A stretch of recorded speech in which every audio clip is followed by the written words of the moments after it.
This is a Blaze Radio production. We're covering who's on deck, hitting the ice on the hockey scene, and hosting a racing roundtable. This is sports. This is news. This is everything you need to know about the future. This is the Scoutin' Session. Hello, everyone. We welcome you back this Wednesday for episode 14 of the Scoutin' Session. This is our last show of the semester, where we bring you the up-and-coming sports stars and highlight young standout performances at the professional level. Thank you all for joining us this afternoon. My name is Ella Walter-Sanchez, and I'm joined by Jordan Talley and Noah Reed. So, yet again, I have gone off of my grid of baseball, but this week's guy is pretty great. This week, we're going to be diving into basketball, and we have slam dunk. So our our person is Cooper Flagg. He's 18 years old and 6'9". He recently declared for the draft on April 23rd, and he's projected to be the number 1 pick. Last week, we talked about the NFL draft. That happened, and now we have the NBA draft coming up on June 25th, so that's something that'll happen when we were gone, so I figured we'd have to hit on Cooper Flagg now before he's drafted. So he currently plays for Duke and is only a freshman at Duke. Obviously, he's only 18 years old, very young. He's originally from Newport, Maine. He received his first D1 scholarship from Bryant while he was in the 8th grade. That's just crazy to me because in 8th grade, I was not D1 scholarship level at anything. He initially attended Nokomis Regional High School, and concluding his freshman year of high school, Flagg was ranked the 3rd best prospect in the 2025 class. He became the first freshman in Maine to be named the Gatorade Player of the Year after averaging 20.5 points, 10 rebounds, 6.2 assists, 3.7 steals, and 3.7 blocks per game. Nokomis High School then won the Class A state championship, with Flagg scoring 22 points with 16 rebounds in a 43-27 win in the state final. He then re-ranked after the summer following his performance in the 2022 FIBA Under-17, so he was in the class of 2025, but then re-ranked to 2024. Also before his sophomore year, he played at the Nike Elite Youth Basketball League for the Florida Eagles, which is an amateur athletic team affiliated with Montverde Academy, which is where he transferred after his freshman year, and Montverde Academy is in Florida. In his first season at Montverde, he averaged 9.8 points, 5.2 rebounds, and 3 assists per game. He was selected to play in the McDonald's All-American Boys game. In March 2024, he was named the Gatorade National Player of the Year, and he was named Mr. Basketball USA and the Naismith Prep Player of the Year.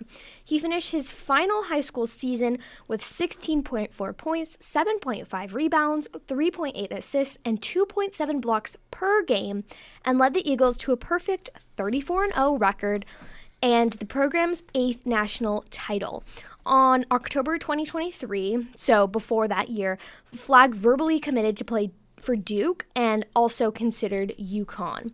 He signed his letter of intent for the Blue Devils on November 8th, 2023 during the early signing period, and he finished as the highest rated recruit in the 2024 class, which is just insane considering it was not his class for a very long time, but he still dominated the class above him. For his career at Duke, which has only been a year since, I started this segment talking about the fact that he just declared a week ago. So his Duke career, which is his freshman year, he started over the summer and participated in their summer camps. He made his college basketball debut during Duke's season opener against Maine on November 4th, 2024, and scored 18 points with 7 rebounds. His performance set a freshman scoring record for both Duke and the ACC. On February 17th, 2025, Flagg became the first ACC player with 500 points, 100-plus assists, and 30 blocks in the regular season in 25 years.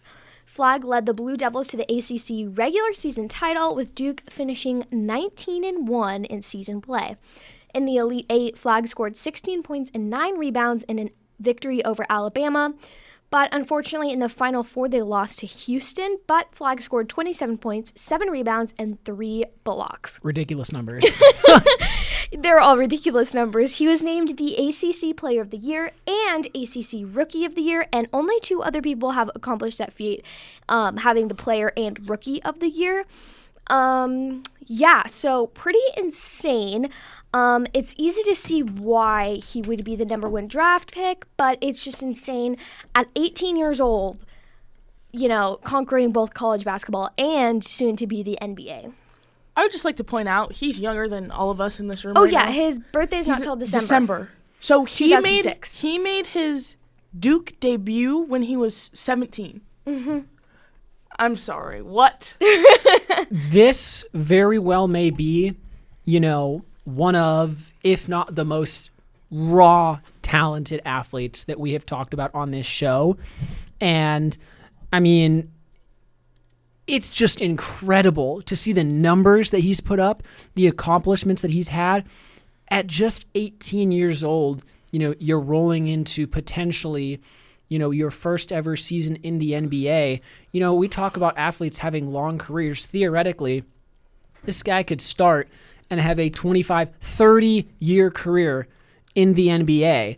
And, you just don't see that very often in today's day and age.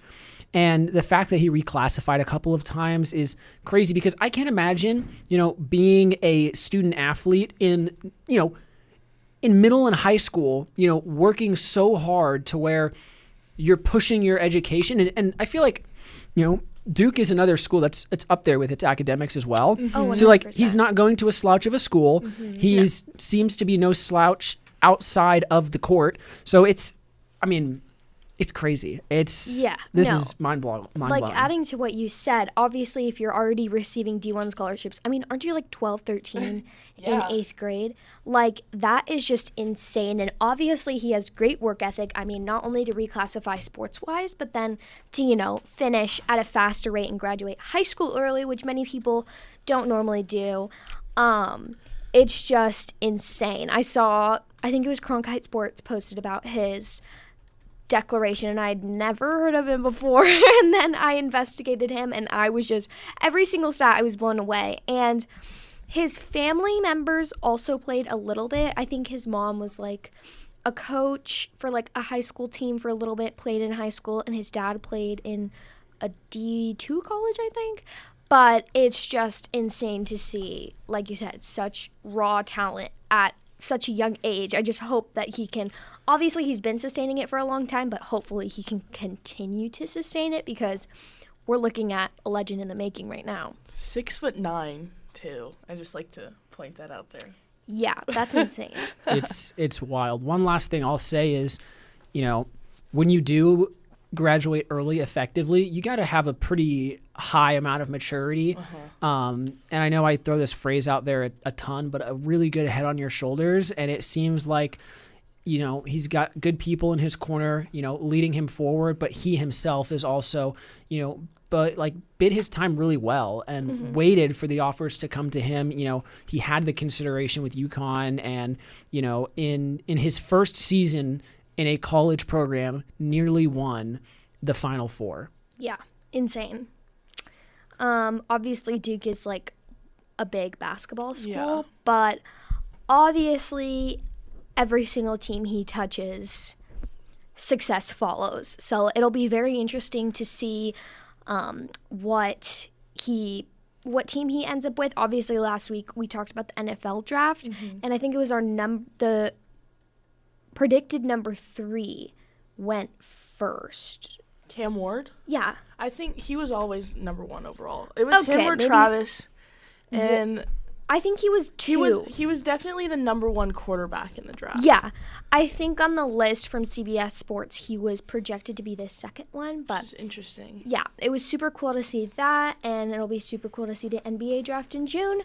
But now we have hit the ice with Jordan. So just, just to bring on with that, just draft season. It's draft season. We have the NHL draft coming up in July. We just had the, NFL draft. We're going to have the NBA draft. The WNBA draft just happened. So lots of fun stuff. The PWHL draft will happen soon. But bringing it to the ice and out of Canada, so a little different for me. This player was a little different, but I chose him because down to our own very backyard, 22-year-old Matthew Knies hails from Phoenix, Arizona. So he was born and raised in Phoenix, played junior hockey here in Phoenix before, pursuing bigger hockey opportunities. But Knies was drafted 57th overall in the 2021 NHL draft to the Toronto Maple Leafs, and the 2024-2025 season has been somewhat as a breakout year for him. So, I really chose Knies because not only have I watched him as a player, like his whole professional career, he's from Arizona. And I feel like, there's a lot of, we've talked about this, especially on Onward to Victory when I would sneak in hockey on there, but like the hockey belongs in the desert whole thing. There's so many professional NHL stars who come from Arizona. Like his teammate Austin Matthews is from Arizona. Matthew Tkachuk, one of the biggest hockey stars right now, is also he's from Scottsdale. So I just like to highlight these stories, but in his youth, Knies played for the Arizona Junior Coyotes before playing in the USHL full-time in 2019. After that, Knies committed to play NCAA hockey with the Minnesota Golden Gophers and played 2 seasons there. In his first season in the NCAA, Knies was a point-per-game player, tallying 33 points in 33 games played with 15 goals and 18 assists.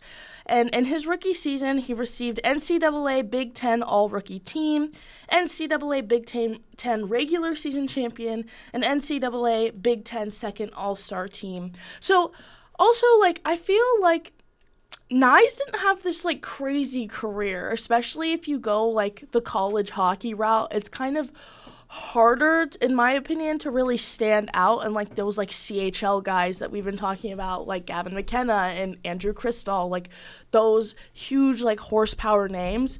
Knies didn't really have that.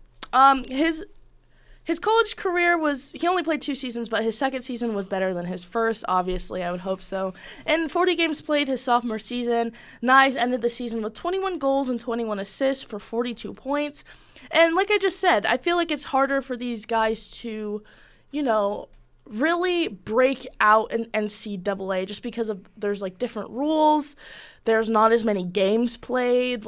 It's not as big of a deal, I feel like. Whereas in Canada and the northern states of the US, junior hockey is so big that it's a bigger deal and they're treated more as professional athletes. You've never seen a college player have a 100-point season. That's never gonna happen, just surely based off of the game. I mean, I could be wrong, but I've never heard about that. So in his sophomore season awards, well, the stats don't seem too crazy. Knies was an NCAA Big Ten First All-Star Team, NCAA Big Ten Player of the Year, NCAA Big Ten Regular Season Champion, NCAA USCHO First Team, NCAA West First All-American Team, and an NCAA Top Collegiate Player and Hobey Baker Award finalist. And I like to say the Hobey Baker is kind of like the Heisman for hockey players. It's just you think about the Heisman, that's kind of it. ASU hockey had a couple Hobey Baker finalists this year, so, Ooh. Yeah, right? But he was a finalist, and now into his NHL career, Knies made his NHL debut for the Maple Leafs in the 2022-2023 season and only appeared in 3 regular season games, logging an assist, but was very useful in the postseason. And 7 games played in the playoffs that year, he tallied a goal and 3 assists for 4 points. Once again, kind of flying under the radar a little bit. Not super big numbers, but he's still, and we'll get into this later, he's just been absolutely essential for this Leafs team. Last season was Knies' first full season in the NHL, appearing in 80 out of 82 regular season games played, with a total of 35 points, 15 goals, and 20 assists, and 3 points in a 7-game series against Boston in the playoffs, with an overtime winner in a game. I think it was game 4, and they were 3-1, so they were facing elimination, and he scored the OT winner to keep them alive. Unfortunately, that series went to game 7, and they lost in game 7 in overtime, but while Nyes is still a developing player, he has really had a breakout season. In 78 games played this season, he ended the regular season with 58 points with 29 goals and assists, almost cracking that 30 mark in both stats, finishing with 58 points, 4th on the team in goals and 5th in points. And I thought that was really cool because Toronto, the way that the Toronto Maple Leafs are like set out, they put like all of their money into their top 4 players. And those players, so they have Austin Matthews, like I talked about, Mitch Marner, William Nylander, and John Tavares. They're all making so much money, and they're all like the core. They call them the core 4 in Toronto. They're the ones who are leading like all these statistics and goals, points, assists. They get the most ice time. They're doing most of the dirty work. So it was really cool to see such a young guy like Nyes sneak into that top 4 spot, even when, the Leafs, I think he's still on his rookie contract too, so he's only making, like, his contract's not even like $1 million yet. So, like, the Leafs are getting a lot out of this guy, and he's on the top line with Mitch Marner and Austin Matthews. So he's getting those big-time minutes. He's making those big-time plays with those players.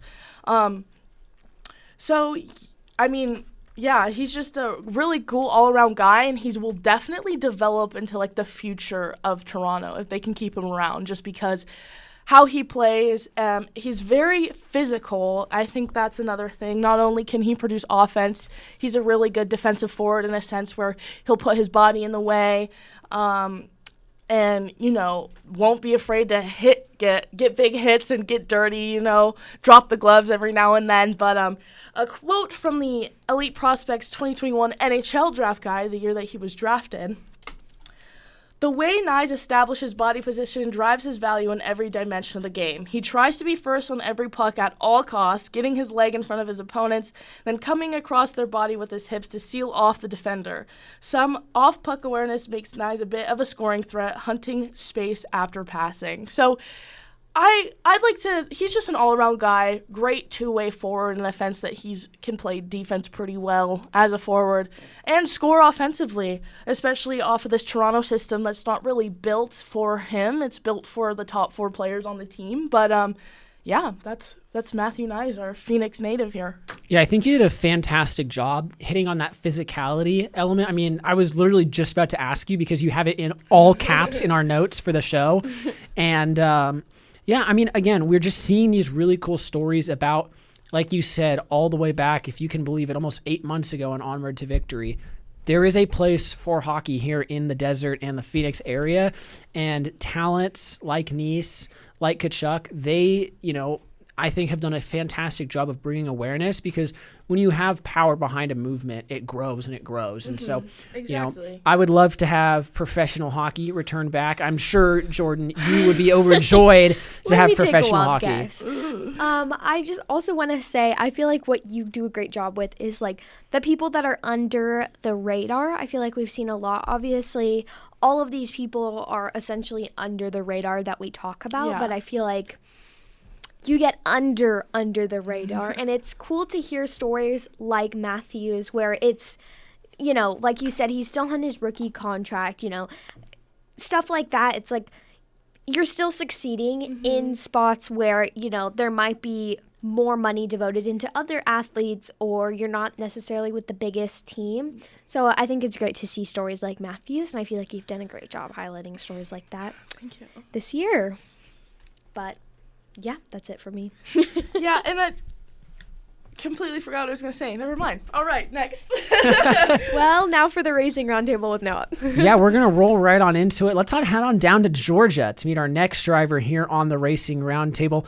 This young man hails from the town of Pendergrass, just 17 years old, so another younger one to talk about today. Plus, this one is an aspiring chef and advocate for food allergy awareness. This is driver number 54, Seth Christensen. Now, we're going to dive into it right away. As a high school junior, Seth has put together quite the impressive racing resume. He burst onto the scene as one of the drivers to watch in 2023, earning a victory in the Alabama 200 in only his second ever start behind the wheel of a pro late model.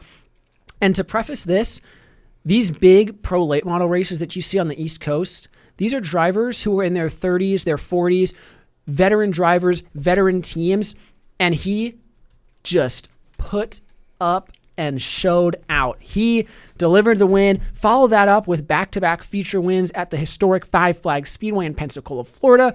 Then in 2024, he sat on pole for the return of the World Crown 300, a race paying $3,500 to the winner. Wow. After a decade of nearly being on hiatus, he went on to finish fourth in that race before notching 3 wins, 10 top 5s, and 13 top 10 results across his 14th race schedule. As for the 2025 season, Seth was named one of 5 members in the 2025 Kulwicki Driver Development Program participants. In fact, he is the youngest member of this year's KDDP finalists and the first Georgia driver to be nominated since 2017. Now, for our fast fact of the week, I want to answer the question of what is the Kulwicki Driver Development Program? And it's an organization formed in 2014 honoring the late Alan Kulwicki.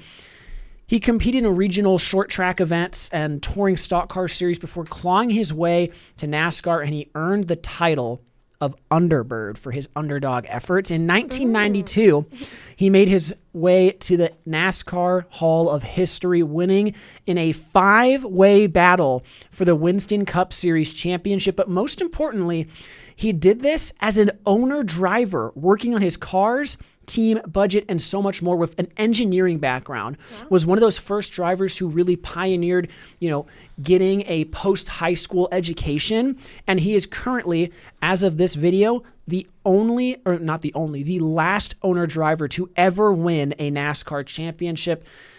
Sadly, the sport lost Allen and several of his crew members to a plane crash less than a year after that championship. And today, the KDDP program provides finalists with $7,000 worth of resources, including media training, fitness regimens, and social media exposure to kickstart their season.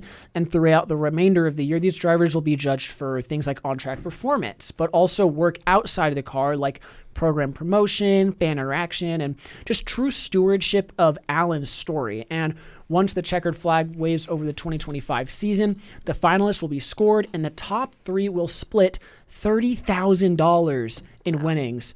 Now, one of the things that makes Seth stand out as a candidate for this program was also obviously his talent as a young race car driver, but some of his notable off-track stuff. This one I found really, really interesting. Since 2022, he's been a participant of the Food Allergy Resource and Education Teen Advisory Group, which helps spread awareness about food allergies and the consequences that they have for someone. It stems from a place of personal experience from Seth, who is severely allergic to peanuts. He was working with a new race team, and he had a really interesting story written about this that I dove into.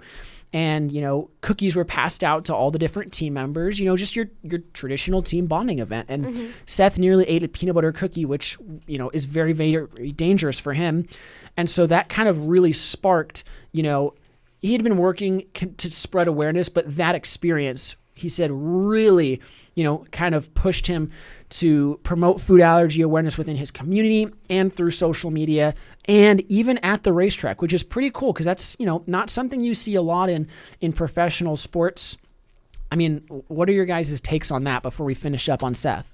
Yeah, I feel like obviously that, first of all, the driver development program is obviously a very great organization honoring somebody that was very great.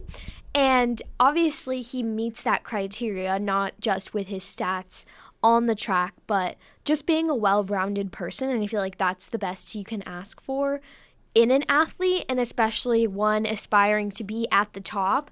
You don't just have, it's not just about the stats. It's about appealing not just to the fans, but creating a community like we were talking about last time.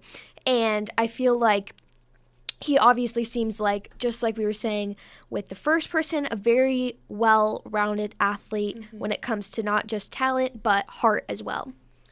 I mean, yeah, that's pretty much sums it up pretty well. Just, all around kind of, I mean, we just talked about this in racing in general, like you said, just community is so big in general, I feel like.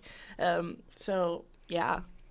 Well, speaking of well-rounded, his schedule is incredibly well-rounded for 2025. He'll be behind the wheel of the JC Motorsports and Freight Racing race machine, turning laps in pro and super late models at Five Flags Speedway, Montgomery Motor Speedway, Mobile International Speedway, Cordell Motor Speedway, Berlin, and Nashville. Now, let me just, give you guys the states. Nashville, Tennessee. Berlin is up in Michigan. Cordell, I believe, is Florida. Mobile and Montgomery in Alabama. Five Flags is in Florida. These are not, particularly close to each other.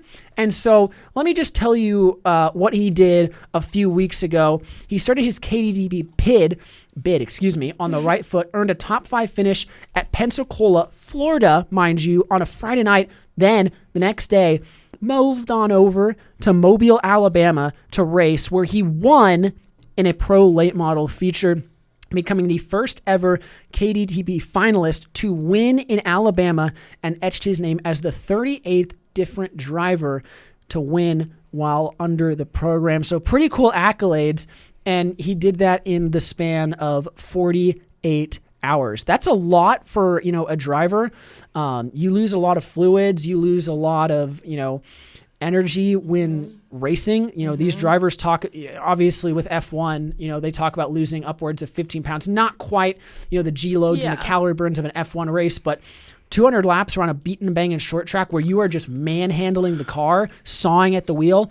That's incredible. Well, it's just an endurance thing too. Like, you can't put a regular person behind one of those cars and have them race for that long, and that's just not going to happen, because it's just like a completely different. I talked about this when I was a figure skater too, like running programs and, a minute and a half, it seems so short, but it's just such a different kind of endurance, right? And you have to train specifically for that. I mean, you could be you could be a cross country runner, right? But you can't just go and get in a race car, because it's just completely different part of training. You know what I mean? Exactly.